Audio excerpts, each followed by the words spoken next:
Hamachak Yapi, this is Nick Estes, co-host of the Red Nation podcast. I am honored to be joined today for this special podcast roundtable with two guests.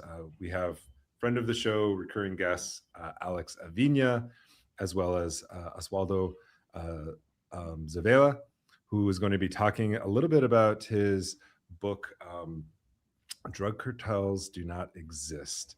And we are, we're going to be talking a little bit about the recent events that happened this week in Mexico, when Mexico's security forces killed what was billed as the nation's most wanted man, the leader of the Jalisco New Generation Cartel, a man who goes by the name El Mencho. This happened on Sunday. There was about 70 people who were killed in this raid and in the aftermath, and it occurred in retaliation strikes, and violence occurred in more than a dozen states. So we're going to be going over that, but also connecting it to broader sort of regional issues that are going on in the United States' interventions, particularly in the Caribbean, with its war on so-called narco terrorism. But without further ado, I would like to have my guests introduce themselves. Oswaldo, if you want to introduce yourself and talk a little bit about your work. Well, thank you for having him, Nick, to having us. And I'm a professor of Latin American literature and culture at the City University of New York. I'm also a journalist. And I've written about the drug war from the perspective of cultural studies, doing archival work on the official discourse that has been deployed to justify and legitimize the militarization of Mexico. And my two latest books try to reconstruct the history, the intellectual history of how this language that we keep using to refer to the drug trade came to be. How is it that concepts like cartel, sicario, drug war, narco blockades, all these things that we use and we hear from the media, especially to explain this phenomena, came to be. And part of my my stance and my findings show that most of this language and these imaginaries that we use and reuse and that we receive and perceive as the explanations of this phenomenon actually came from official institutions selling the drug war and justifying military violence and state violence in countries like Mexico and Colombia. So this has been my work also as a journalist covering the U.S.-Mexico border for different media. And I've been living in the U.S. for the past 20 years. Welcome to the show, Oswaldo. It's really wonderful to have you. And Alex, do you want to introduce yourself? Sure. Thanks, Nick, for having us. I'm an associate professor of history at Arizona State University. I work on similar themes as Oswaldo from a historical side, right? I think we broadly come to the same conclusions and major arguments when it comes to understanding the origins and the current logics of the so-called war on drugs, both within Mexico and beyond. And I've found his work super useful, right? In terms of trying to make the connection between present and the past. So I'm really excited that we're able to all chat today. I mean, it sucks. I've been on, I think Oswaldo, you and I were on one time with like WNYC like a few years ago. Right. Right. We only get called up when something horrible happens in Mexico related to drug stuff. So it's like, I think that time it was like that LeBaron family had just been killed, like members of the LeBaron family had been killed in northern Mexico. So like, there's also that weird dynamic of it, right? In terms of like the media and how, and in social media now, how this kind of the news circulates and then gets recycled, and then you have like competing narratives. So in that sense, I think I've found Osvaldo's work even more useful now as we have more competing narratives, especially on social media. And we saw this last Sunday. It was kind of crazy. Yeah, even the so-called like progressive left, social media sphere participates and traffics in this iconography and imagery. And I really first encountered it when I was living in Albuquerque, New Mexico. That's the site, that's the location where everyone's favorite show, Breaking Bad, was filmed. It was actually like one of the Pollos Hermanos restaurants was like right across the street from our house, and like everyone knew that it was like representing the city really in a really bad light. Like everyone's just that, this like, they're participating in the drug trade or whatever, but there's this like weird pride around it too, that it's like Albuquerque, the city. So it was just like a weird experience, but I wanted to kind of bring this home a little bit and just talk about, because I'm working on a longer sort of piece, video essay on Kristi Noem, who is the current Secretary of Homeland Security. She's also the former governor of South Dakota, a place where I was born and raised, also homelands of our people. And she is, quite infamous among indigenous people of the state. And one of the things that got her banned from several Indian reservations there was a speech. It was called the State of the State address that she gave in 2024. And she talked about the existence of, in her words, Mexican drug cartels that had flooded Indian reservations and had taken up the names such as the Ghost Dancers, which was allegedly, according to her speech, an affiliate of the Bandidos, the biker gang.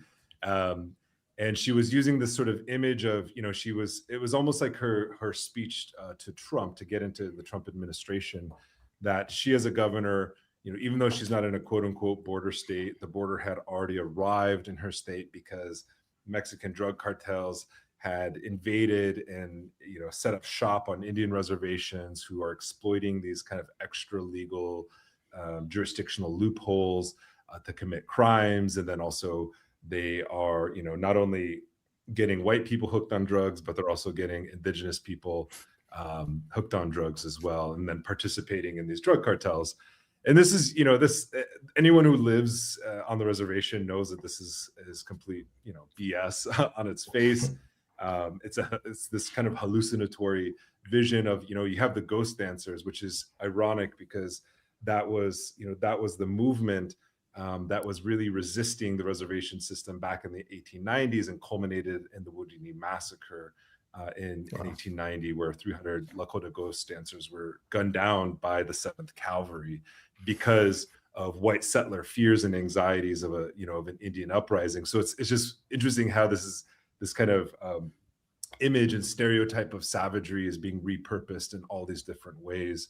And I'm just going to tell everybody, we warned you guys about Kristi Noem and nobody believed us.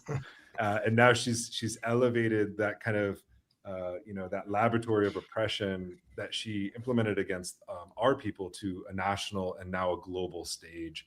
And it's fun to laugh, but it's also, there are dire consequences to this way of thinking in this sort of the violent ideologies that it proposes. And it also, flies in the face of the actual facts. And that's why I really appreciated your book, Oswaldo, because while Kristi Noem was trying to link delinquency, the illicit drug trade, human trafficking to Indian reservations, she always, the biggest thing for us in South Dakota is the one event that happens there every year it's called the Sturgis Bike Rally. And it brings in about 1 million people from outside of the state. And just remember, the state of South Dakota is about 800,000 people. So the size of the state doubles, right? And every year there are many fatalities. There are incidences of sex trafficking of children, of adults, the illicit drug trade. But that's not the issue, right? It's these kind of mythologized Mexican indigenous drug cartels that are the real sort of problem, right? And this does all kinds of political work. And that's why I really appreciated your book. I was actually texting with a friend of mine, and I was like, the one thing that I really appreciated about this book was that you started off as a journalist and then went into the academy. And I was wondering if you could maybe talk about that sort of on the ground experience that you had reporting on the stuff in Mexico, and how different it was to maybe come to the United States and see how the differences and the similarities, how that sort of this narrative of violence and drug cartels and narco terrorism really sort of casts Mexico and this border region in a light that really obfuscates all these other sort of machinations that are happening. Yeah. Well, look, I was lucky to be born and raised in Ciudad Juarez, and have wonderful mentors there at the U.S.-Mexico border. I started working as a full-time reporter in El Diario de Juarez, which is the largest newspaper in the north of Mexico, and certainly in the state of Chihuahua, right at the U.S.-Mexico border, next to El Paso, Texas.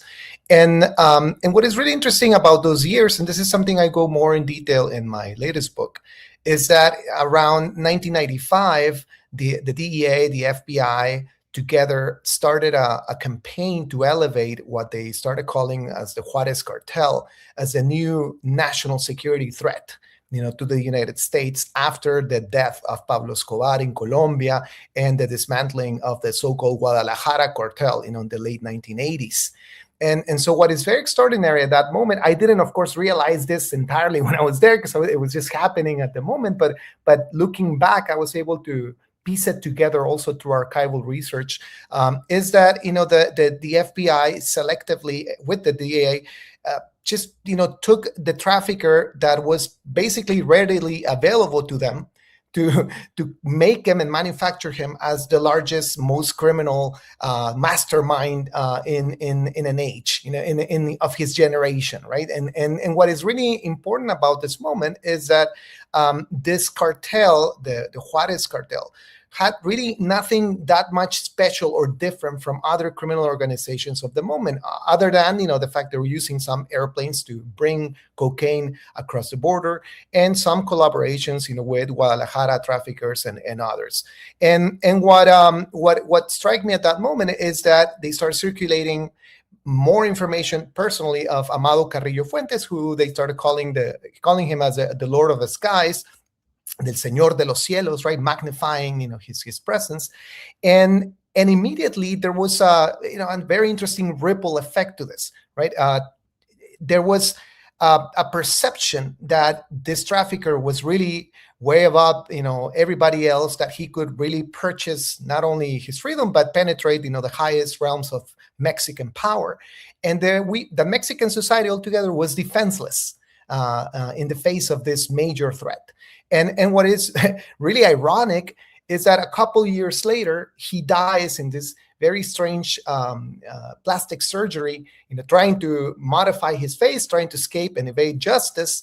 And the entire mythology crumbles in 2 seconds, right? And what is really amazing is that by that moment, you have not only the perception that he's going to survive us all, but even cultural products are being created honoring this amazing mythology. One of them is the famous narco corrido, right? The folk song from Los Tigres del Norte, Jefe de Jefes, right? Boss of bosses, which ironically, it's released a few months before he dies. Right? And so there's a very interesting moment then in the 1990s when, this mythology that is so carefully sculpted by U.S. institutions and sold to the U.S. and the Mexican public altogether disappears, and then at least in my analysis, leaves this vacuum of a narco presence that it's fulfilled now with basically any trafficker that you can think of. Now, from then on, the idea of the boss of bosses, the jefe de jefes, it's a story that gets told and retold over and over, even backwards in history, thinking that, somebody like Caro Quintero was the actual jefe de jefes, other traffickers, going back to the 1970s, occupy the place. But no, it's also El Chapo, it's also El Mayo Zambada, and of course, even El Mencho. And so what I find very extraordinary of the 1990s is that in many ways is the moment when these narratives, these ways to imagine the drug trade are consolidated, are built as a story, as a framework, not to help us understand the drug trade, but to impose a political sense to it, to justify then what ensues, which is the very powerful, very violent military strategy that is launched, from the late 1990s, and especially after 2006 with the presidency of Felipe Calderón. And so if we move to the present time, what we see is that it's that in part because of that narrative and because of this story that is told and retold that keeps blaming Mexican cartels, of all the drug trafficking, of all the violence, is that we're trapped in this endless cycle of violence, right? When, a trafficker rises to power, a military convoy comes and either detains him or kills him, violence ensues, and we start over, right? And this repetition, this cycle that we have documented from all possible disciplines, from journalism, from sociology, from history, from media studies, from cultural studies, which is what I do, it's heavily understood and criticized, and yet we cannot seem to get past from it, and not only that, it keeps getting worse, right? Because there are new additions to this story, right? Like, Trump's latest designation of cartels as narco terrorists, right? Which adds, to the gravity, allegedly, of, groups like, Cartel Jalisco Nueva Generación that are presented to us as paramilitary groups with heavy artillery, violence capabilities, capable of disrupting and even taking over parts of the country or regions entirely in Mexico. And then finally, what it's extraordinary also about this story and this mythology is that it's now spilling over north of the border, as you mentioned, right? It seems that Homeland Security and U.S. institutions are now happily thinking how to move this idea of the cartel danger, the cartel threat onto the U.S. because it allows them also now to criminalize more openly minorities, people in the most marginal sectors of society. And so what I find very scary and in many ways unsettling about this whole thing is that part of the reaction, for example, from the Mexican left has been to point their finger to U.S. cartels, but over there they also have cartels, the gringos have also these narcos, and that is of course a very dangerous proposition, right? Because if that discourse really floats onto the U.S. Territories and is imposed the way it is imposed in places like Mexico, what you get is not, of course, a real shift in the way we understand the phenomenon, but actually more criminalization, right? More violence against minorities, and of course the cruel hand of the state doing its damage as it's been done in Mexico and Colombia and elsewhere. Yeah, thanks for that context. Alex, I'd like to maybe get your thoughts on that question, but also, there is this, I guess, like the creation of the drug cartels is co-constitutive from both the context of Mexico and the United States, but it's not just a kind of symbolic phenomenon. Like there is a direct relationship in terms of the flow of resources, not just drugs, in the case of like weaponry. And I was wondering if you could maybe talk about that and maybe also put that into a longer historical context in the beginnings of the drug war, and how these sort of outcomes, as Oswaldo is talking about, is kind of lends itself to this narrative of a continuous cycle of violence.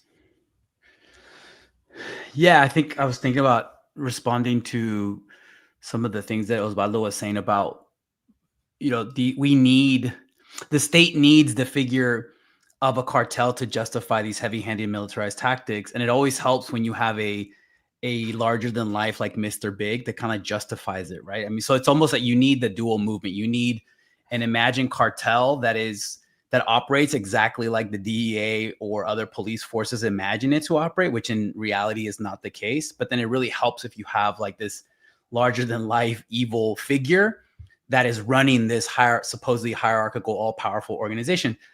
I think it was 2 days ago or yesterday or 2 days ago on the New York Times like daily podcast, their correspondent in Mexico was talking about how El Mencho was made new recruits eat human heart. Like he turned inciting cannibalism, right? Inciting cannibalism. Like, so, yeah, I mean, just, it's insane, right? To think of like how cannibalism as a trope has functioned in a colonial way since like the late 1400s. And it keeps working, right?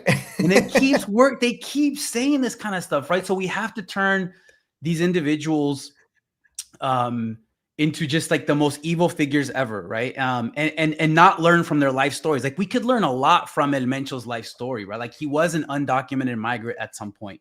He's from the part of Michoacan where my family's from, right? So like we could think about the failures of Mexican state formation across the 20th century. We could think about the inability of the PRI authoritarian dictatorship to create some sort of agricultural, modern, equitable modernization in the countryside that would have allowed peasant farmers to not have to migrate to the U.S. and or not turn to the farming of illicit drugs to make ends meet. No, we have to focus on the figure of this like larger than life evil villain to justify, again, to keep that circle going and to justify an obviously failed, in our perspective, an obviously failed drug interdiction strategy that only generates more violence when it says it's supposed to be about ending that type of violence. One of the most embarrassing interlibrary loan requests I've ever done is when I petitioned my ASU library to get me a Penthouse magazine article from the late 1970s. It's like 1978, where there's an interview with like a high-ranking, I think it was a high-ranking DEA agent, and like where this guy tells the Penthouse journalist, like, there's no such thing as a Mr. Big. There's no such thing as a hierarchical pyramid structured drug cartel, right? Like this is like in the late 70s. Like this is before the Cali cartel or the Medellin cartel or the Guadalajara cartel. Like at this point, they were trying to transform a family clan from the state of Durango that was moving a lot of heroin from Durango into Chicago. That was one of the first instances of American police forces and DEA forces that were trying to invent a hierarchically operative drug cartel.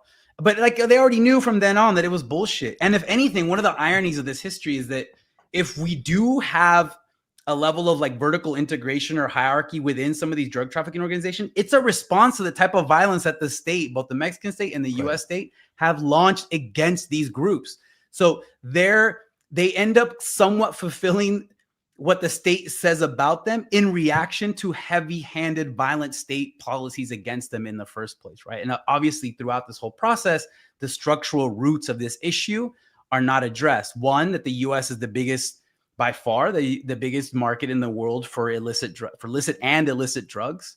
And the other one, more recent, but still pretty important, right? That, I don't know, narcos are getting something like 70 to 85% of their military grade weaponry from the US, right? So some of these like more consequential drivers are kind of left out. In terms of the history of it, I mean, in my work, in my reading from the Mexican side, I think that there's been various wars on drugs, right? There's wars on drugs throughout the colonial period in which indigeneity is linked to the consumption of different things that then become turned into drugs, right? Like something like peyote that by its practitioners is not understood to be an illicit commodity. It's understood in multi-dimensional ways. Under the Spanish colonial authorities, gets turned into something that's like sinful and contrary to like religious and colonial power, right? So Mexico's had a lot of these wars on war on drugs in the early 20th century, especially in the decade after the Mexican Revolution, the 1920s. You start in Mexico's war on drugs in a way precedes the American one because it's linked to, how does this post-revolutionary state create and inculcate like middle-class bourgeois values on a bunch of like an unruly population that had just waged a revolution, right? So you have to outlaw particularly narcotics first and then eventually marijuana in the 30s. And there had been a long, decades-long fight within Mexico that tried to link particularly the use of marijuana to like madness and violence. And then that would justify a domestic war on drugs. But again, this is about creating some sort of political and social control on the ground. As we get closer to the 60s and 70s, and Oswaldo talks about this in his books, and this is on the book project that I'm working on, there is a deeply counterinsurgent root or core at the type of militarized war on drugs that we see in Mexico beginning in the 1960s to this very day. So some of what I argue in my forthcoming book eventually, that'll come out hopefully in late 2027, early 2028, is that the logics that operate in the war on drugs by the late 1970s in northern Mexico actually have counterinsurgent logics that were being applied against rebellious peasant communities and guerrilla movements earlier in the late 60s and early 70s. So by the time we get to this infamous, and Oswaldo can talk more about Operation Condor in the late 70s, or this time that is referred to as the time of the atrocities in a place like Sinaloa, like what the Mexican military essentially invades this region of Mexico and wages a counterinsurgency, except there it's not, I mean, they are actually going at certain guerrilla groups in Sinaloa, but they're waging a counterinsurgency against the entire rural population in the highlands. There may or may not have been involved in the production of drugs. And that type of war against poor people had started earlier in central and southern Mexico as part of a counterinsurgency against guerrilla movements. So when you were talking about the ghost dance, Nick, and the fear that there was some sort of insurgency brewing, and that's what justified the massacre, I think in the Mexican case, at least, there is a counterinsurgent logic that's built into the war on drugs, at least since the early to mid 1960s. Yeah, and that counterinsurgency logic is always kind of fascinating, because we assume just by the name counterinsurgency that there's the corollary of the insurgency, but oftentimes the counterinsurgency itself creates the insurgency, whether it's usually. Usually. And I mean, like a perfect example is like the ICE operations here. There was no insurgency here, but they created one. This idea of these criminal, illegal, immigrants who are committing all kinds of crimes, and then the ICE agents come in and they pull them off the streets. They at the time of the operation, the ICE agents constituted 2/3 of the homicides in the city, right? Like I'm laughing about that, but it's showing the absurdity of it. They weren't actually preventing violence; they were creating it in the acts of these interventions. And it is fascinating too, because in the beginning of your book, Oswaldo, you begin with this sort of mock arrest or interdiction of a narco drug cartel, right? And they're dressed in all the sort of stereotypical iconography of the drug trade that we see in Hollywood. These rural people who are newly acquired, millionaires or whatever, and they're kind of they have this very kind of spectacular thing. And then you had a piece, Alex, in Forward Exchanges that was published in 2022 that actually begins with another sort of anecdote that I thought was fascinating, because it began in the countryside with a rural community.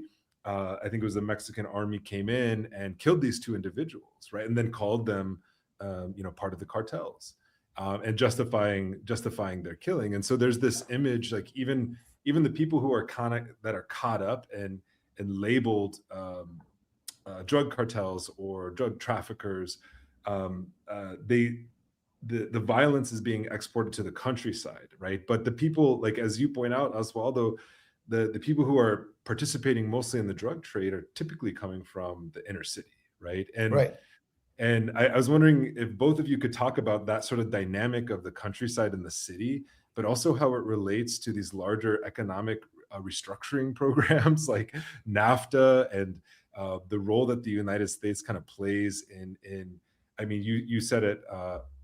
You said it best, Alex. We could have learned a lot from El Mencho's experience, right? And so, what is that experience, kind of broadly, if you want to paint it in sort of broad brushstrokes? Should I go first? All right. Well, look, I think this is where the history of how we talk about traffickers and the way it reflects on cultural products and the public's imagination through media consensus comes very useful, right? And it's very helpful. When remembering that anecdote, when during the presidency of Felipe Calderon, they used this indoctrination moments where they simulate a checkpoint where there's a military personnel pretending to be a trafficker dressed like somebody from the high mountains of Chihuahua, with the hat and the boots, etc. You have basically the phenomenon of the very discontinuous, contradictory, paradoxical, and frankly absurd story of drug trafficking and the drug war that is told and recast in so many different shapes throughout the decades, right? So back in the 1970s and the 1980s, when people talked about traffickers and imagined them, they did so mainly in the imagination of movies and TV novelas that were circulated at the time, where they depicted traffickers as just people from coming down from the mountains with very humble backgrounds, trying to make a quick buck, getting involved in this very dangerous business, right? So they came almost like caveat stories, right, warning the public not to do this because you would probably end up killed or betrayed or captured on the U.S. side by the very brave sheriff in Texas or California, and then that narrative gradually shifts after the 1980s when President Ronald Reagan designates traffickers as national security threats. And so when you cross into the 1990s, this official language starts talking about traffickers as very empowered people, right? People that no longer come from necessarily from the humble backgrounds in the mountains, but rather people who have amassed personal fortunes, who have built criminal empires capable of penetrating and controlling police corporations and governors and deciding the fate of politicians, etc. And so this empowered trafficker, the idea of the empowered trafficker and the dangerous trafficker that started to be circulating in the 1990s, as I mentioned before, becomes the new norm to imagine the trafficker. And so when you come to the 2000s, President Felipe Calderon is not only accepting this narrative, but is willing to put it to a test by deploying demilitarization to fight this imaginary evil. Imaginary not in the sense that there are not traffickers out there, but imaginary in the sense of how the agencies like the DEA portray them, right? As very dangerous, very powerful organizations that at any moment can even bring violence across the border and spill blood on U.S. soil. And so when President Calderon and his army is training, there are these continuous imaginations about the trafficker. They keep thinking of him as a rural person, as a very humble, uneducated man that at the same time must, be able to know about offshore accounts, to move money in the laundering systems in Switzerland, to have people, do complex financial operations. And so these contradictions keep moving the war on drugs and keep defining how institutions in very erratic ways behave, right? Not only re-articulating and absorbing the prejudice, the racism, the discrimination of the drug war, but also facing people, poor people, organizing maybe some humble drug sale in a corner, maybe people, in a small ring, stealing cars, and living the clandestine life in cities like Juarez or Tijuana, etc. And so what happens is that in the end, in the political violent economy of the drug war, poor people are usually on the receiving end, even if they don't match the imagination of the official forces training them and sending them off on the drug war. And so what is really interesting in this moment is that all these ideas about the drug war are shaping institutions, right? And deciding beforehand how they're going to behave. So one of the things that I'm most concerned for is precisely not to give in to the idea that the drug war is only of Mexico's making, right? But rather is the product of decades-long discourses and institutions being formed for those particular purposes. If we go back in time to 1947, to the foundation of the Federal Security Directorate, the government's police that started in many ways administering, managing criminality in Mexico, what we have is that this agency, of course, is derivative and is shaped and subservient to the security discourses and rationale of the U.S., right? Built actually with mentorship and guidance of the FBI. And if you move on to the following decades, you have the same thing happening over and over. We have in 1989, with the foundation of the national security unit called CISEN in Mexico, again shaped under the new rationale of the war on drugs proposed by President Reagan. And so that history that keeps moving, shaping and reshaping our institutions, it's always subaltern to this idea that the criminal element is out there in Mexico, that is always a latent danger, and that we must act immediately by killing them before it goes out of hand. And of course, there's very little evidence to the danger of the cartel and to the reach of their power, and especially about the fortunes that they are supposed to amass. And what you have instead is the cruel data, hard data of the killings of the drug war, right? The victims of the drug war, now if you start counting from 2006 and on, amount to 470,000 murders. And about 131,000 forced disappearances, disproportionately affecting young, uneducated brown men, right? And so this systematic politics of extermination is really the final endgame of the drug war. And this is what we keep seeing repeated over and over.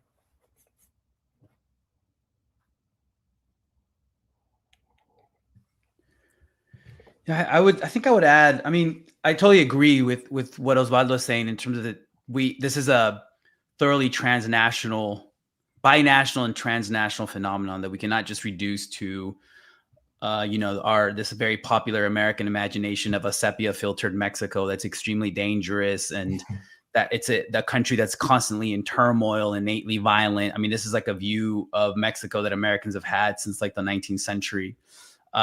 With few exceptions. There's moments when like American artists and bohemians like really fall in love with Mexico. So we have these weird moments where Americans go Mexican, to quote an article from the early 30s. So, from the Mexican side, just to kind of reiterate what I mentioned before, like domestically, the war on drugs since at least the 60s has served as in a state formation context, right? Like, and you have people who were involved in some of these early campaigns in the 60s and 70s, military, police, who will talk about going into the countryside, going into areas that have been deemed frontier or dangerous areas. And they say, we're finally bringing the authority of the state to these people, right? And they use the war on drugs with a counterinsurgent logic to make the people of these regions, quote unquote, feel the power of the state, right? So that's one of the functions that this fulfills for the Mexican state throughout the 20th century, in the context of political authoritarianism, in the context of a single party political rule that lasted from the late 20s up until the year 2000, when the PRI is voted out of presidential office. But then we also know that for the United States internationally, like since the end of World War II, this particular form of thinking and talking and acting on drugs in a very militarized way has allowed it to advance geopolitical imperial goals, definitely throughout Latin America and then through other parts of the world, right? And the irony in this effort is that in this effort to spread U.S. empire using the war on drugs as cover, is to do so, the U.S. has had to rely on actual narco traffickers to help them advance those goals, and then deem any enemy regime of the state as being the narco trafficker. So if you look at newspaper articles from like U.S. newspaper articles from like the 1950s, Red China, quote unquote, Red China is pushing opium and heroin into the United States to weaken the United States from within. And then once we get the Cuban Revolution, they say something similar about the Cuban Revolution, even though the Fidel Castro and the M26 movement actually expelled all the major for some reason, all the major drug traffickers of Latin America were Cuban at that moment, right? So and even executed some, right? And executed some, yeah. And you have the cucaracha effect, where they kind of spread throughout all parts of Latin America.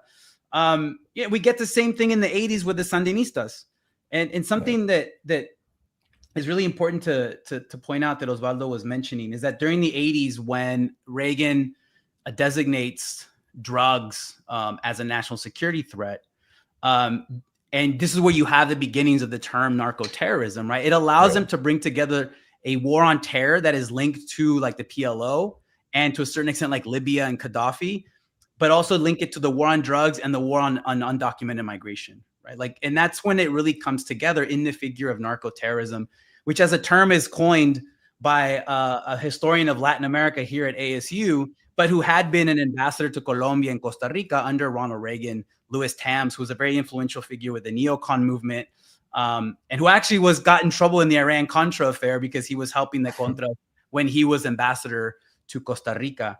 So the 1980s is a really important moment for these type of discourses and language that both the Mexican and the United States are able to deploy. And it's also important because of the fallout from the 1985 kidnapping, torturing, assassination of this DEA agent, Kiki Camarena, which is really represents like the final Mexican government capitulation to like US-led efforts to deal with the war on drugs in a thoroughly militarized way. Before that, the Mexican government had been able to exercise, to use one of your favorite words, Nick, a little bit more agency to kind of push off pressures coming from the US, or they could use US, support on drugs in much more strategic ways, right? But after the mid 80s, like it's over, right? Like you have a Mexican government, and we see it to a certain extent to this day, right? Like it hasn't really changed, regardless of which political power is in the national palace. Like it's still more or less the same approach. The other thing I wanted to say, in terms of like who are the hillbillies, like the hillbillies that come down from the mountains and are like civilizational threats to Mexico City, or even to the United States. Like to a certain extent, this is like my family, right? Like I grew up around a bunch of people who were involved in this trade. I'm not going to give many more specifics other than that, but like it was really interesting for me growing up in the 80s and 90s and being inundated in the US with this war on drugs discourse about the evil Mexicans, this and that. But they were like in my family. And I'm like, well, no, my uncles aren't like that. Like they're not. The representation of them in US popular and political discourse was really weird for me growing up. And one of the things that really, one of the points about this broader process that we're talking about today that I learned the hard way is I was in Michoacan at the end of 2006 when then Felipe Calderon started the latest war on drugs, when he unleashed the Mexican military, and they went to Michoacan. That was the first place. I think they sent like 10 to 15,000 military. And when the soldiers started arriving, my family's from a very rural small little rural hamlet. And one of the most common expressions that I heard over and over again, and this is an expression that I had heard when I had interviewed victims of state terrorism in 1970s Mexico in the neighboring state of Guerrero, was they would see these military convoys show up and the people would say, ahí viene el gobierno, here comes the government. So for me, it was like really weird. Like what they associate with the government is just like the repressive security apparatuses. Right. And what does that mean? Like, what does that do to the relationship between the countryside that has more or less always represented as a form of like frontier/rebellious zone vis-a-vis Mexico City, particularly if you're in a place like Guerrero, Michoacan, or Sinaloa. But like, how does that then affect this militarized drug interdiction policy at the local level, where the soldiers getting sent in see local populations as the enemy, regardless of whether they're narcos or not? Like you can't, how do you distinguish where the narco begins and when the narco ends, right? You can't. So what happens is you get a war on all people, on all communities. And that has in large part driven the kind of casualty numbers the horrific casualty numbers that Oswaldo was laying out, right? Like it's the most violent period in Mexican history since the Mexican Revolution, which we now think from 1910 to 1920 that claimed over 1 million lives. And when I was there at the end of 2006, there was one incident where actually at a not even a military checkpoint, because you still have this sense in rural Mexico where you have an archipelago of checkpoints. Some are run by the military, some are run by the National Guard, some are run by narcos, some are run by you don't know who, because they're all working together at the local level. I mean, we had one incident where my cousins and I were actually pulled out of a car and held at gunpoint for 5 minutes until my uncle, who was with us, told the local narco, hey, like I'm actually really good friends with the local police chief, leave us alone. And then we hear the narcos make the call on the walkie-talkie to that police chief, who then proceeds to berate those local narcos who had mistreated us for a few minutes and told them to like liberate us. And this guy was like a municipal police chief, right? So obviously he was moonlight, like he was fulfilling a dual function. And the broader point of this, other than like, it's one of the times I've been the most scared in my life, is that at the local level, it's really difficult to, again, ascertain who's a narco and who's not, right? Because the Mexican state at multiple levels has always used bandits, paramilitaries, landed elite police forces, and now narcos to help maintain political authority and control at the local level. They use violence as a political resource. So in some sense, these narcos in a place like Michoacan, they're just the latest iteration of like a local police force put together by landed elites in the early 20th century who are there to prevent rebellion, to prevent peasants from entertaining rebellious thoughts or even revolutionary thoughts. So at the local level is much more complicated situation than the strict binary that we're presented with and the type of discourses that Oswaldo deconstructs, where we have like the besieged or failing Mexican state on the one side and these all-powerful narcos on the other. And in the U.S., how hovering above, just wagging their finger at the useless Mexican authorities. If I could add a little bit to what Alex just mentioned, from my own research and experience, which is very similar to your experience in Michoacan, but in Ciudad Juarez, I visit constantly Ciudad Juarez. I have family there, and of course, for research purposes, I find myself at the border at least 3 or 4 times a year. And in 2010, at the height of the so-called drug war during the Calderon years, it was extraordinary to see how the city had been completely put under military siege, and there were checkpoints pretty much every kilometer in the main avenues. And as Alex was explaining, my experience was very similar. I was with a friend, and they stopped us at a checkpoint at gunpoint, and searched our car, and then they did it again in the next checkpoint, right? And what is really amazing of that moment is that was the year that had the most victims, the most killings attributed to the so-called Sinaloa cartel, disputing the plaza, the typical narco narrative that you hear, with the Juarez cartel. And what is also amazing about those years, about 3,000 killings happened that year, over 3,000, is that the disproportionate number of the killings happen at the margins of the city, and they really look more as a politics of extermination of poor people. Among those killings was the notorious massacre in a birthday party in January of 2010. Kids celebrating birthday of one of them, middle school and high school students, with their parents supervising, trying to protect their children. And an armed commando, without any labels, but clearly something that looked more like a paramilitary group, came in and executed them. And so that is what they call the drug war, right? And that, for me, really, it's part of the problem with narrating these events, precisely using the terms proposed by the state, right? We need to renounce the concept of even the drug war, even of war itself. Right? We need to stop using these loaded concepts, because they misguide us and they keep pulling us towards the official explanation of these really gruesome events. And so when you look back to 2000, that is clearly the point. But when you move forward to the current times, and you see El Mencho leading what is presented to us a cartel, but really looks more like a paramilitary force, in which mercenaries from Colombia, mercenaries from Guatemala, mercenaries from the U.S. armed with U.S. weapons are out there pushing chaos, burning cars, burning establishments, banks, and stores.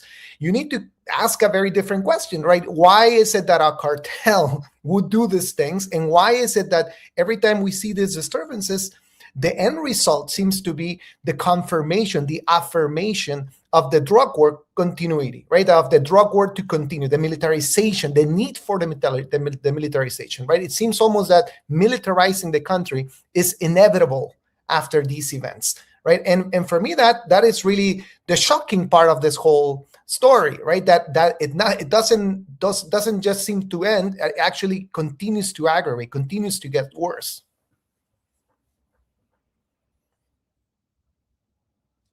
Yeah, there's a lot to chew on there.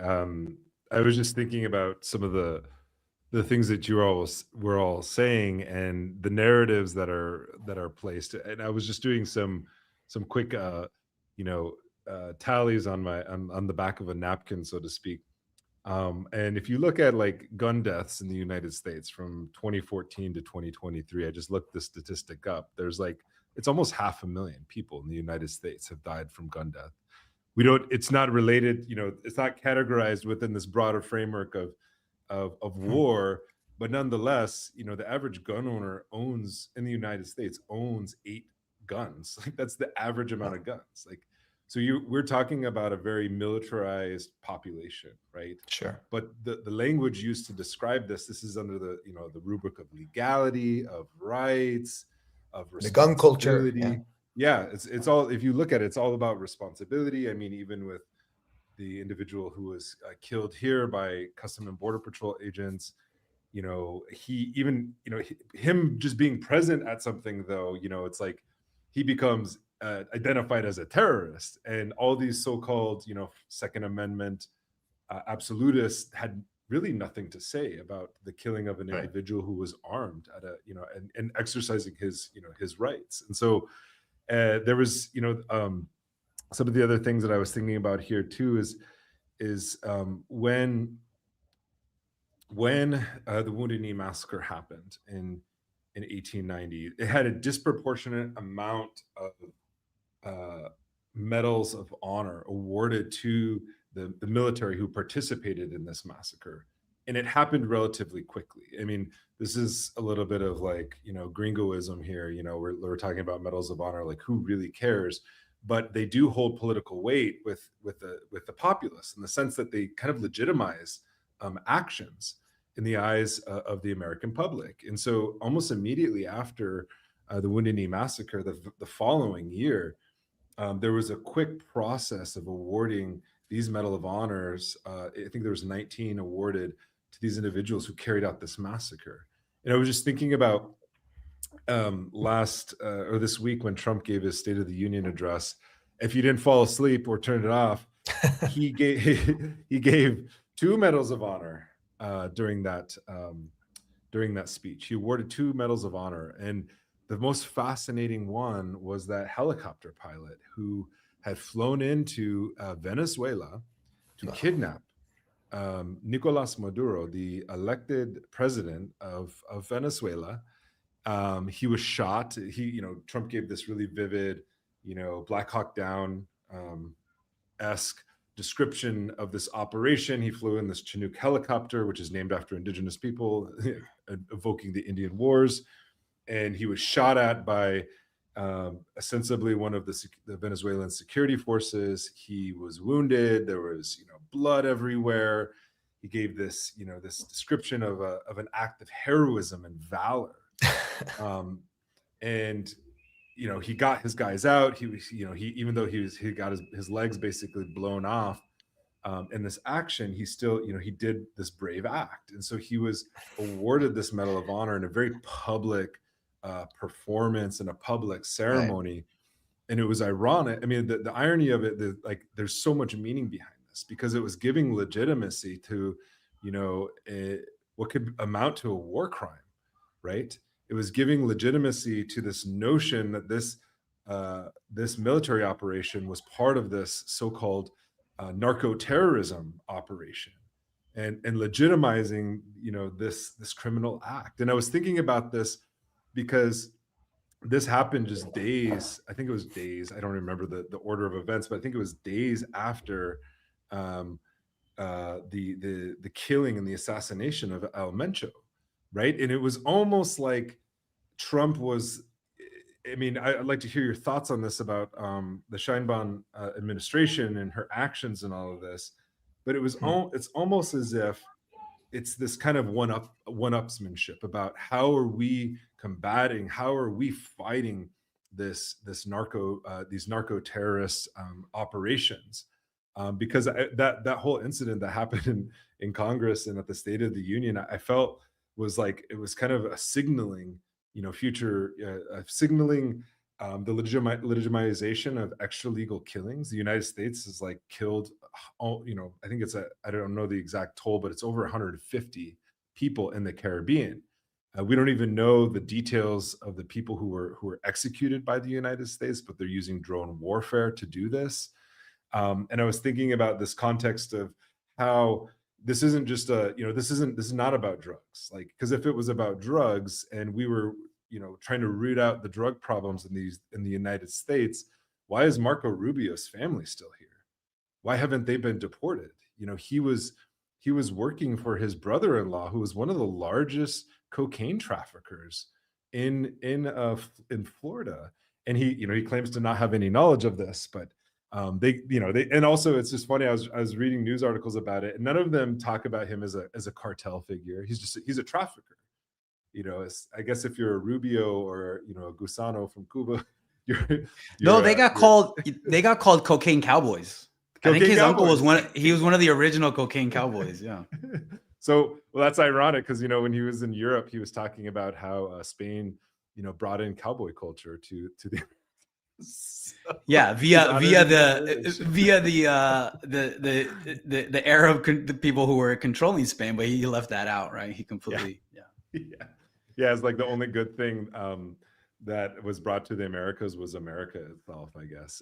But I was just thinking about all this stuff. It's so ingrained in also like the political legitimacy of these operations, right? The killing of people who we know nothing about. For all we know, they're fishermen, right? Who are being executed. Yeah. And it's like taking the scenes that you're describing in the highlands, right, of Mexico, and exporting that into the Caribbean and creating these like kind of extra legal zones of execution. We don't know why this is happening. It's under the rubric of combating, narco terrorism, whatever that means, right?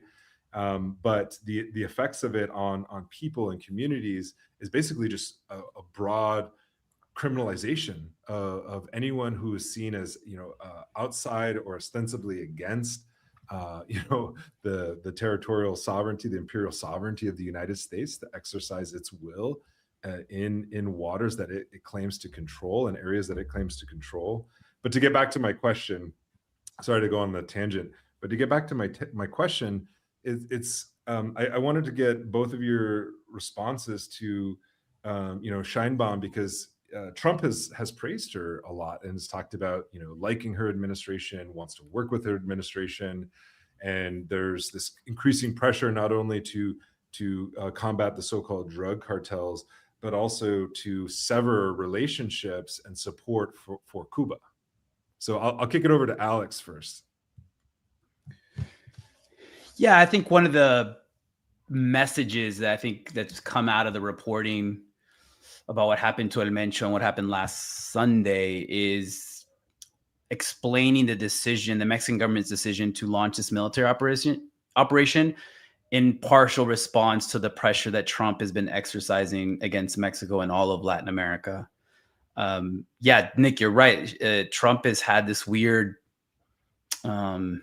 way of like praising President Sheinbaum, but then he'll say something like, she's in a very gendered way, like she's a fine lady, but she's too scared to take on the cartels, and the cartels run Mexico, and she's just simply too scared to take them on. So I think, and the constant, the constant chatter and rhetoric that's come out, especially out of the GOP in the last 6 years, right, about we need to militarily intervene in Mexico to go at the narcos. I mean, all this, and then I think what happened in Venezuela with the illegal, kidnapping of Celia Flores and Nicolás Maduro, and the killing of 80 to 100 Cuban and Venezuelans in that operation. I think that all played a role probably in launching this operation against the head of the Jalisco cartel. But again, it doesn't, for one, we know that this is not going to do anything. If anything, it's going to intensify violence at the local level, primarily because there'll probably be some sort of leadership struggle, or there'll be some internal conflict within the structures, most like a confederate structures of the Jalisco cartel. In certain areas, like in the state of Michoacán, rival groups might take this as a sign of, well, this is our time to act, and we can, maybe start to move in onto some of the territories or smuggling routes or whatever that's controlled by members of the Jalisco organization. So in a way, I think I would like to see what Oswaldo what he thinks about this. But in part, I think, maybe this was a response to Trump's pressure. Actually, I think that the single biggest handing out of medals of honor in U.S. military history, it's definitely top 3, maybe the top, was when the U.S. invaded and occupied the city of Veracruz in 1914 during the Mexican Revolution. They got like over 60 medals of honor were handed out as a consequence of that operation, right? So maybe Sheinbaum was trying to offset a repeat of that, because if the U.S. ever intervened militarily in Mexico, we would get that type of, in the aftermath, we would get that type of a symbolic act, like what we witnessed in the State of the Union, right? Just like a pouring out of medals of honor for whatever American was involved in that situation. But I think one of the things that I keep coming back to, despite this obvious real pressure, despite the bellicose threats coming from the U.S. against Mexico, I mean, if you look at like the political economy of the relationship between both countries, like last year they did almost $900 billion worth of trade. Like they're each other's number one trade partner, number one supplier, number one customer, right? So I think Trump and his people are not all the way stupid, and I think they recognize that, like, in economic terms, this is a really important relationship that influences how they are trying to proceed vis-a-vis Mexico and Sheinbaum. So you have this like delicate balancing act on both sides. And from the Mexican side, they've always had we can always say that Mexican sovereignty has been mediated, or Mexican government officials have always had to calibrate assertions of sovereignty because of the U.S., right? And this goes back to like the 1820s. This is not a new phenomenon. So I think some of this is going into, or went into, the decision by President Sheinbaum to launch this military operation. But in the end, it's the poor people, the people at the very bottom of this business who are going to suffer. It's the people who live in the locales where some of these groups are based that are going to suffer. And the drugs are going to continue to flow north because they're never going to shut down international ports of entry, which is where the drugs go through to get into the United States. They're not crossing through the Sonoran Desert. And the drugs are going to continue, and the weaponry is going to continue to flow south. Right. And, I was thinking when you brought it up also, Alex, on the daily podcast episode, I think of yesterday is when they mentioned the question of cannibalism in the Jalisco cartel. And at the end of the podcast, they were basically thinking together, whether this pressure exerted from Trump into Mexico to allegedly to push Claudia Sheinbaum to do something against the so-called cartels may be a good thing in the end. They casually end their conversation that way, thinking, maybe Trump is right about this. And, of course, aside from the disingenuous and really in journalism in bad faith, that this message conveys, what I think is very interesting is to consider just the degree of, I guess, simulation and the way how disingenuous this whole conversation is, right? Because, we're talking about the same president who invades a country, right, under the pretense of, dismantling the Cartel de los Soles, an organization that doesn't even exist by their own admission, right? Extrajudicially killing 100 people or plus, by firing on boats, and then admitting openly, cynically, that they were out there just to seize oil, right? And not even caring about regime change in the end, and then moving towards Mexico, thinking that somehow this is really about the drug trade, right? And that for me is really just the most ironic and really the most puzzling moment for journalism. It seems to me that when it comes to covering the Mexican drug war, whatever that means, U.S. journalists in particular just simply abandon all rigor. They renounce journalistic standards and they just allow themselves to say whatever bullshit comes to their mind. When you look at the facts of what really happens on the ground and how we process the information, I'm just ablassed, taken completely by the fact that they care very little for rigorous information.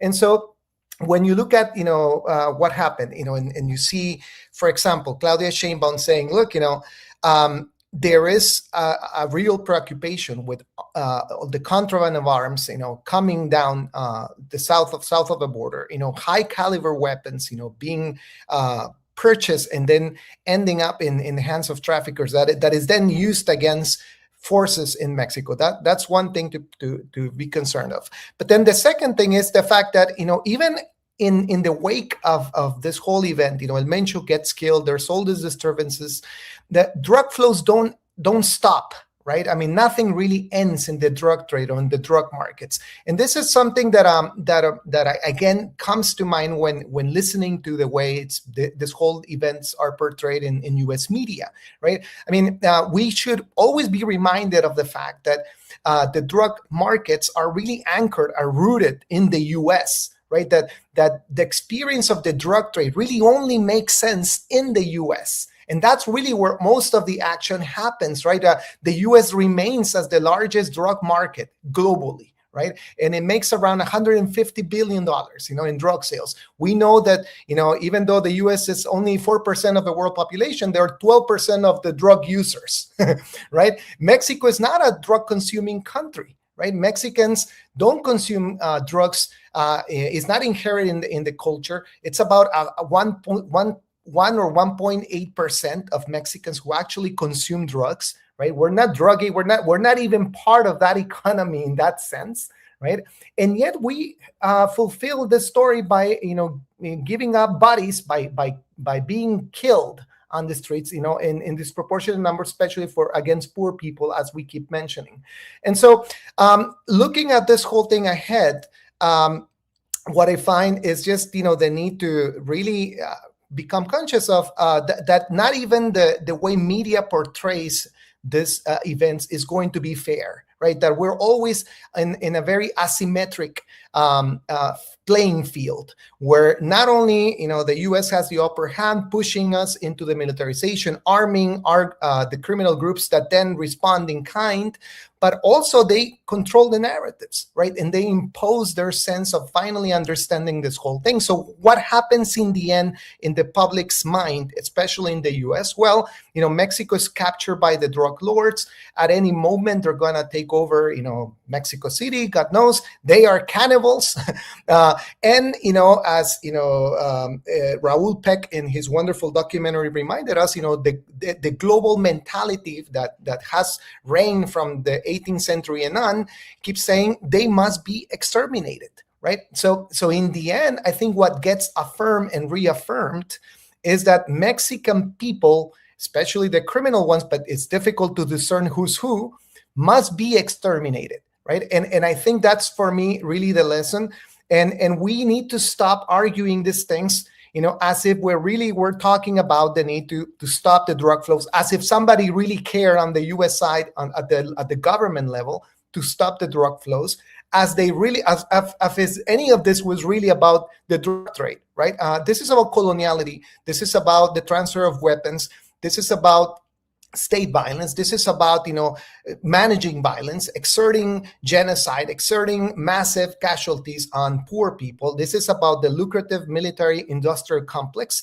This is about just simply, the transfer of power and wealth from the global south to the global north, right? And we haven't even began talking about this other kind of worms, which is the relationship, for example, of the war on drugs with the extractive industry. How a lot of this also enables, the advancement of mega projects, of gas extraction, of oil extraction, minerals, and how the depopulation of many regions, supposedly sieged by traffickers, really ends up translating into major profits for global corporations. And so there is so much at stake here that insisting that we're really talking about the drug trade, for me, is something that unnerves me, that I just don't know how to anymore keep saying, because I think we need to stop, or we need to refuse the engagement in which, the question upon us is, how do we stop the drug flow? How is it that we end cartels?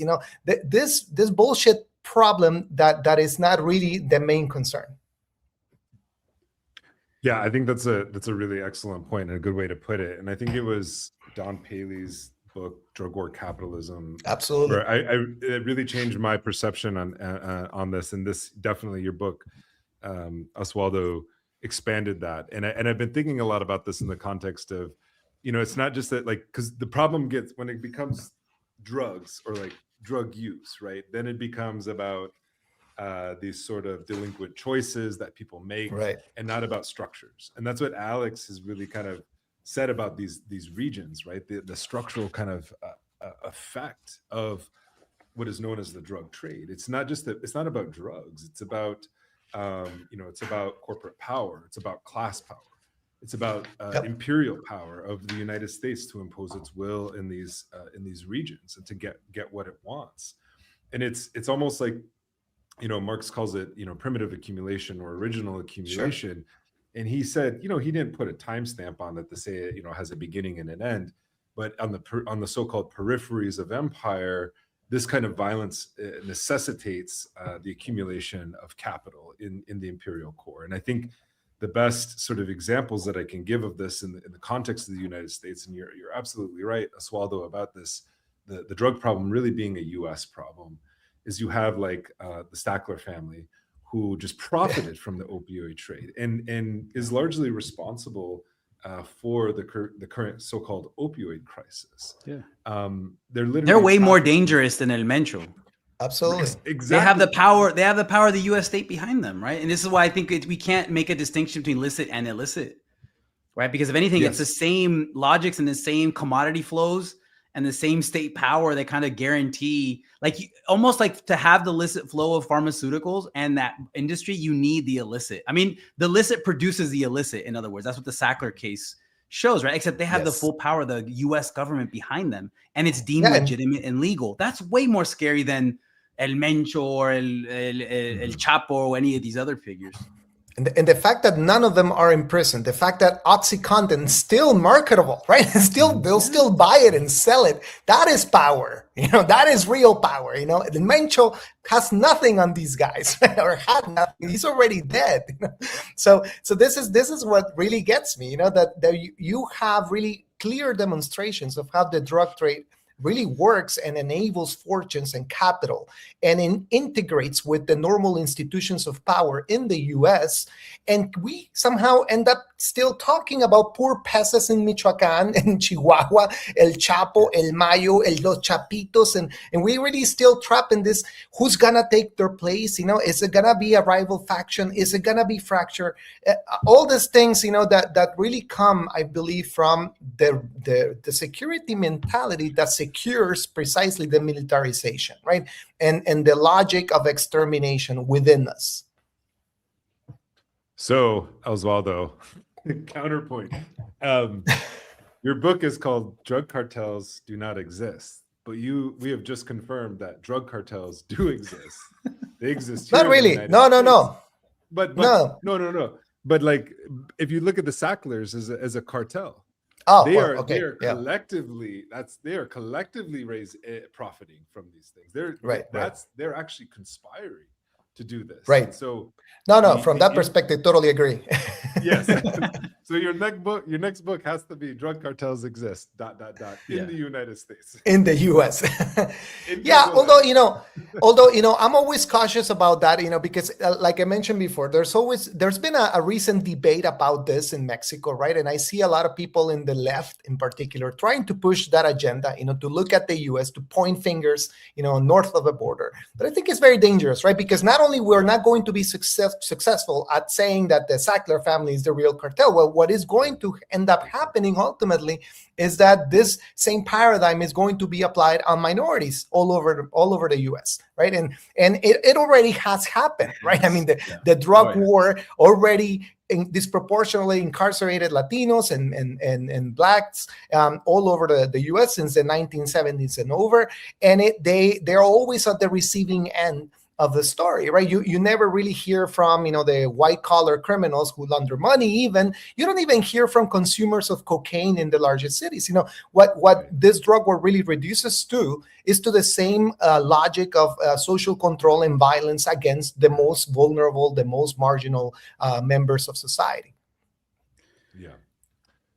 I think, can I say something, Nick? I think the point that Oswaldo made earlier really speaks to how there's an international dynamic that's being played out within Mexico, within the confines of the so-called war on drugs. So we see it through the paramilitarization of these so-called drug cartels or drug trafficking organizations, where they have mercenaries from other countries, but they've also and they have weapons from the U.S., but they've also benefited from really like specialized military training from the U.S., from Israel, from Colombia, from Guatemala.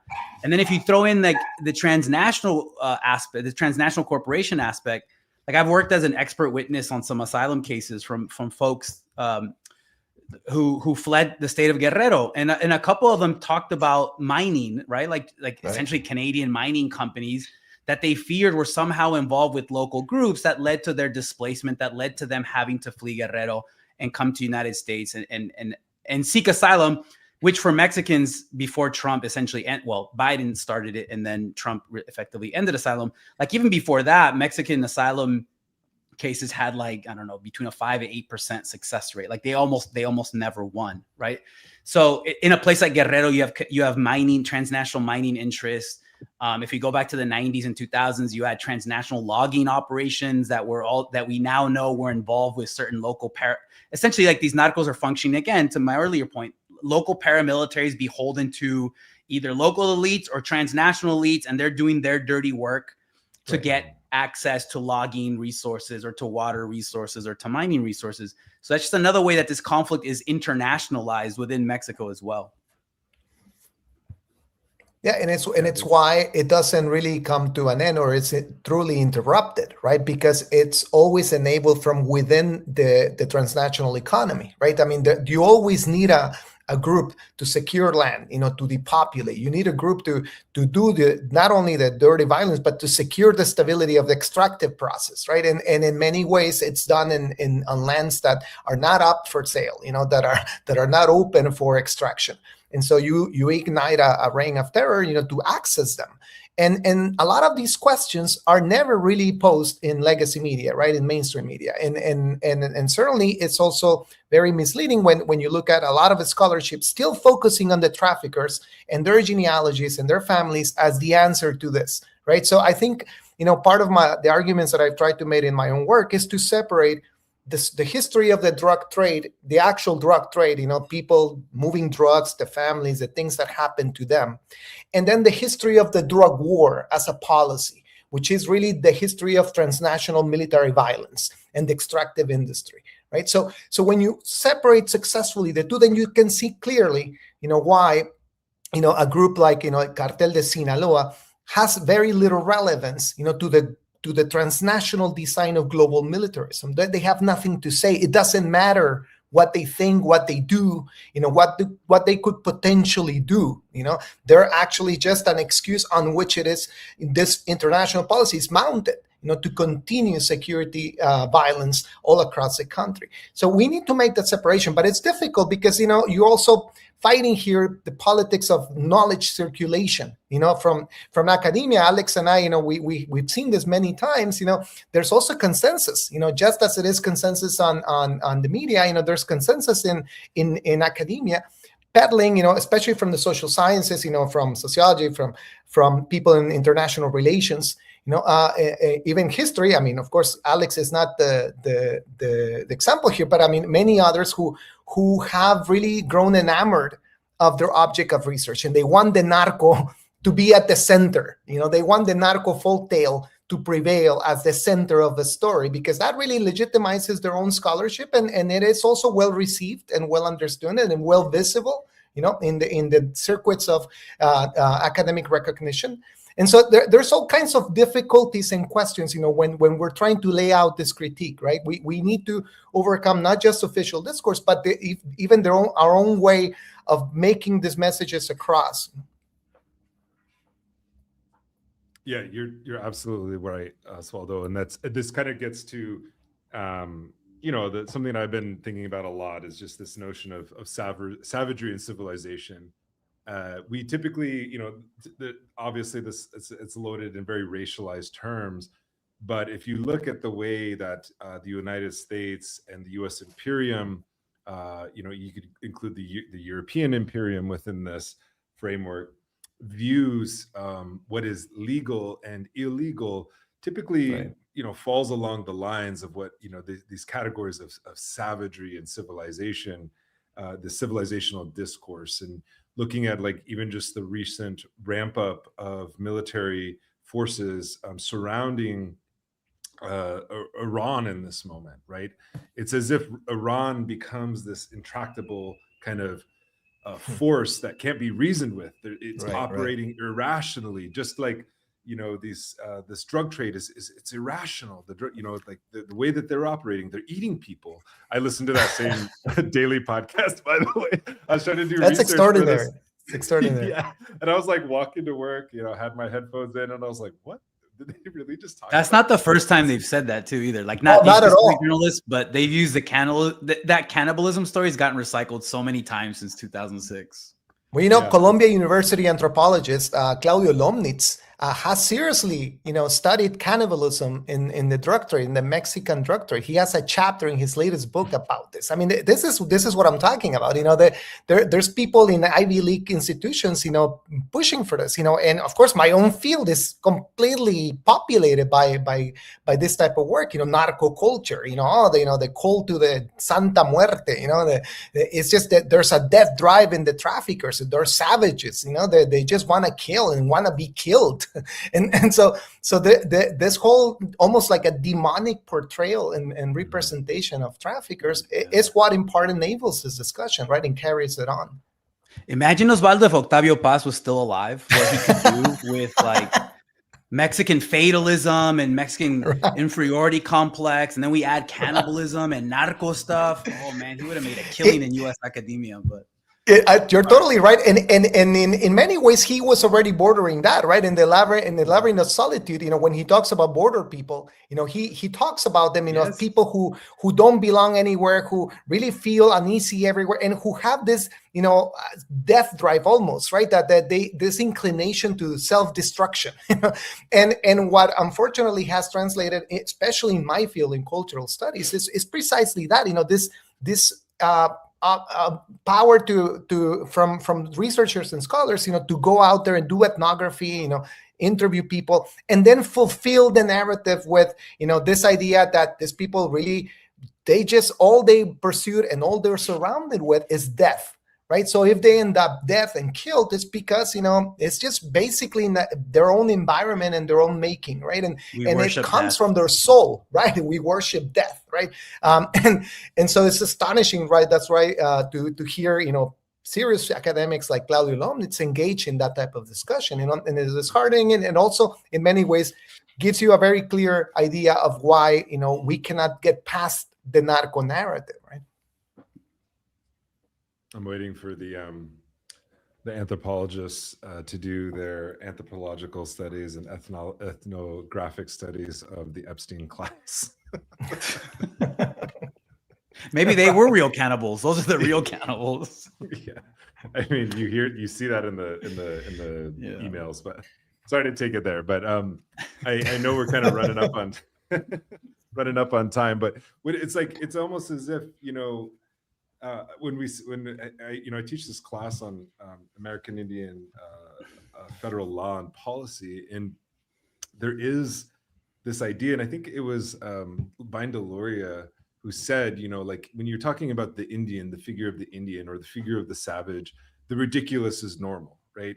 And the things that you're saying, like we find them I was like, when I heard the cannibalism thing, I almost like fell on the sidewalk. I was like, this is so like it's too on the nose. You guys sound like you don't sound serious to me. You don't sound like you're doing. You're not serious people, right? Like they're not serious people. But I think what even this seems irrational, right? It seems like even what they're saying is irrational, but actually there's a rationality to it, and the very things that you're pointing out, that because these narratives facilitate dispossession, organized dispossession. They facilitate organized plunder for these transnational corporations, right? The Canadian mining corporations, are replete with human rights atrocities, perpetrated against primarily, or in large part, Indigenous people, right? And these are the shock troops in many ways of capitalist development and privatization. But I kind of want to leave it there for now. I'm going to just ask both of you if you have any recommendations for books. I know, Alex, your Twitter account is like very useful in reading lists. I started reading Gary Webb's Dark Alliance, and somebody was like, I don't remember, I think it was at Harvard, and somebody was like making jokes about me like reading this book, because they're like, oh, he's, this is a crackpot conspiracy theory. But the things that he's talking about are, he was just providing objective facts to a theory that we already know, and conspiracy is it's a real thing. Like, it's a real thing in the law, right? A conspiracy to commit crimes, and being part of a conspiracy while committing certain things. But when you talk about it in the realm of, of what we're talking about, people often kind of like label it as a way to dismiss it. And I really appreciated that, but I'll leave it up to both of you to maybe give us some reading recommendations. I'll just start by saying that if you have a chance to read Oswaldo's book, it's really good. It's a short book, and it's very straightforward, right? But yet the content and the theoretical arguments being made are really really powerful. And I'm recommending this to a lot of people, because it's like you can pick this up and read it and walk away kind of understanding the so-called drug cartel and the war on drugs in a much more straightforward way. And it really debunks. I think you do a really good job at kind of peeling back the layers of mythology surrounding these things. But I'll start with that one. I'll turn it over to Alex and then go to Oswaldo for recommendations. Yeah, I think Oswaldo's book, I mean, I posted an image of it last Monday, and like the responses I was getting, and I'm like, people you have to actually read the book. You got to get beyond the title. So just like, please read the book. So yeah, obviously Oswaldo's book. I mean, the most recent, it's a local ethnography, and I was, to be honest, I was one of the readers for it. But like Adel Blasquez wrote a book called Dawn Rose on a Dead Body, and it's like a very localized ethnography of communities up in the Sinaloan highlands in terms of how they've experienced the history of the drug trade and drug trafficking and interaction with state violence. She lived up in Badiraguato, which is generally seen as like the cradle of Sinaloan narcos, and she lived up there for a few years. And her book is pretty, I mean, for an academic book, I was like, I still think about it a lot. So if it dispels a lot of mythologies too, right? She's obviously working at it from a different perspective than Oswaldo, but I thought it was really useful. So I would recommend that. Dawn Rose on a Dead Body by Adel Blasquez. All right. Well, I mean, likewise, thank you so much for recommending my book. I appreciate the shout out. I go to, of course, Alex Avina's work all the time. I also follow his Twitter just simply because he calms me down, because he basically brings the critical point exactly where it needs to be. And I don't feel the need to tweet because he's already tweeted. And so I feel he speaks for me most of the time. So it's like, thank you so much for all that, because it really helps me go through the day. I go to him like, please say something. And then he says it. So I really recommend his work. He's an extraordinary historian. And, I have a few books that I think would help put in context what we call the Mexican drug war. Some are not exactly available, but in print, but they're usually available in pirated form. So they're not really hard to get. One of them is Luis Astorga's Seguridad, Traficantes y Militares. It's in Spanish for those who can read Spanish. Luis Astorga, Astorga, right? And this is a sociologist from the UNAM who's perhaps one of the main authorities in researching official discourse and archives in Mexico. I learned a lot from him. I consider him a mentor. And this book is extraordinary. Seguridad, Traficantes, and Militares, right? This is about especially the years of the Fox administration going into what then became the drug war during the Calderon years. There's another book that I really find incredibly useful when I was doing my own research by Diana Gordon. She's a criminologist. It's called The Return of the Dangerous Classes. It's also difficult to get. It's out of print, but it focuses especially in the 1990s and the rise of what she calls the Clintonian drug speak, that exacerbated the drug war in the 90s, going into the era of NAFTA, right? And how it labeled and criminalized, minorities all across the U.S., of course, and preparing the launching of the drug war more internationally. We also mentioned, of course, Don Paley's drug war Capitalism, which is extraordinary. So it's a landmark in getting there. And then two more that I would say are apparently not exactly on the drug war, but had a lot to do with what we've been talking about today when it comes to the military-industrial complex and how it is deployed as a drug war in Mexico. One of them is Todd Miller's Empire of Borders. Todd Miller is an amazing investigative journalist working out of Tucson. He and his friend Melissa del Bosque run the Border Chronicle, which is one of the best outlets for information and for the U.S.-Mexico border. I strongly recommend their work. It's really amazing and completely independent. And then the last book that comes to mind immediately is Anthony Lowenstein's The Palestinian Laboratory, which carefully connects the circulation of weapons and technology from Israel to the world, and how not only they export the technology, but the violence that it ensues when it's weaponized and instrumentalized in different conflict zones, right? And in our case, of course, in the so-called drug war. So those books, I think, are very useful. Anthony Lowenstein's book, by the way, has been made into a podcast, so it's very easy to catch his main ideas listening to the podcast. I think the podcast is under The Intercept, the website. Or maybe Dropside News, one of the two. I think it's Dropside News, now that I think of. And so I certainly recommend all these books. If you can get them either in pirated version or in print, they're a wonderful source of information. Well, I appreciate you both joining the show. This was a wonderful conversation. I hope to have you both on.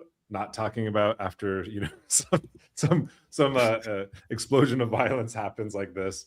Alex, of course you're always a returning guest. Oswaldo, I'm going to read some of this stuff. I might hit you up down the road about doing some more shows on this. This was really helpful for me thinking through some of this, and I know some of our viewers and listeners really appreciated it, and we had a lot of activity in the chat.